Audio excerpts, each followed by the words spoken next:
Hey guys, and welcome back to Play the Game. I am Joe Trocious, and today we're going to be going over my top 5 spoiler-free tips for Horizon Zero Dawn. These are in no specific order at all, so let's jump right into this with number 1. And number 1 consists of 2 things. Grab everything and upgrade your bag so that you can grab everything. I found myself countless times missing resources that I needed for very specific situations in the worst times imaginable. I'll be sitting in a bush praying that I had a rock because I forgot to grab one when I saw one, just down the trail before I headed up here, just to find out that I didn't have a rock and I couldn't throw it to distract the mob, so I had to go in a lot harder than I wanted to. I wanted to do it stealthy, but I couldn't because I didn't have the resources, and there's been multiple times where I've tried to draw my bow just to find myself without an arrow, and that really screws me over, and it would screw anybody over. So basically pick up everything and upgrade your bag so that you can actually carry a lot of everything that you need, so you never find yourself in a sticky situation.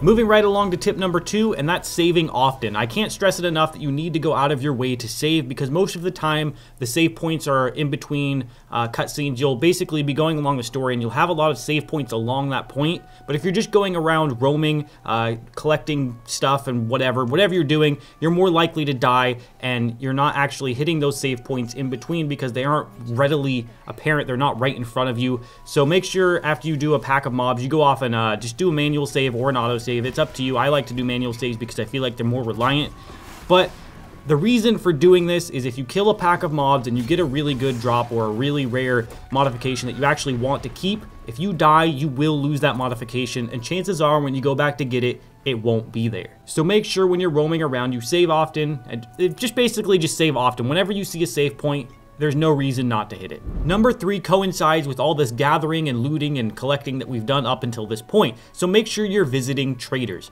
Visiting traders is a crucial part of Horizon Zero Dawn. They have a lot of upgrades, and you can sell a lot of things to make a lot of things. And there's just a bunch of stuff that you can do with these traders. They even give you a little box if you visit that trader for the first time. Make sure you collect those free boxes, and make sure you're selling the things that you don't need for scrap, because there's a lot of things in your inventory that won't have any other purpose other than being sold or trading with merchants. Now, number 4 is my favorite topic to talk about, and that's the combat within Horizon Zero Dawn. It's amazing, and it's really well done to the point of there's no middle ground. There's no in between the stealth and the actual combat. Either you're going in stealthy or you're going in full assault, or you're preparing stealthy and then going in full assault, and then everything else happens passively. So when you engage a situation, make sure you know whether you want to go about it stealthy or full-on assault, because those are your 2 options. There's no in-between, and what I mean by that is that there's no in-between combat.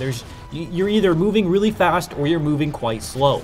So if you approach a situation knowing that you want to go about it stealthily, make sure you have everything pre-planned out, because once those traps start going off, everything goes loud and there's no going back. Once shit's hit the fan, the shit has hit the fan, and you need to constantly be moving. There's no going back unless you run away to reassess the situation.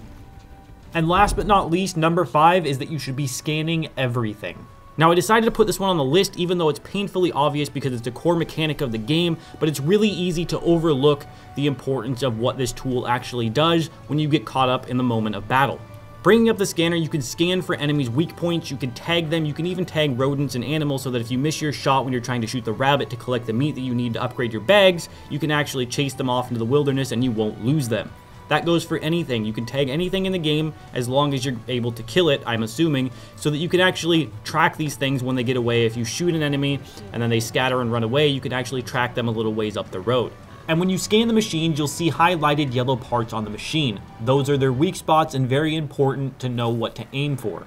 Now, if you don't have one of these machines right in front of you, you can actually go into your notebook and go into the machine catalog. Within this catalog, you can see everything that you've ever encountered and visibly look at it in high detail. You can actually go in and check the machine components, you can look at the loot, you can look at everything, you can look at its weaknesses, everything. So if you're looking for a very specific type of loot, you can actually look through your machine catalog and find the part that you're looking for, and then specifically hunt that type of machine. So that about wraps it up for my top 5 tips for Horizon Zero Dawn. If you guys enjoyed this video, remember to leave a like, comment, favorite, subscribe, and hit the bell. And as always, it's been fun, it's been me, and I will see you all next video.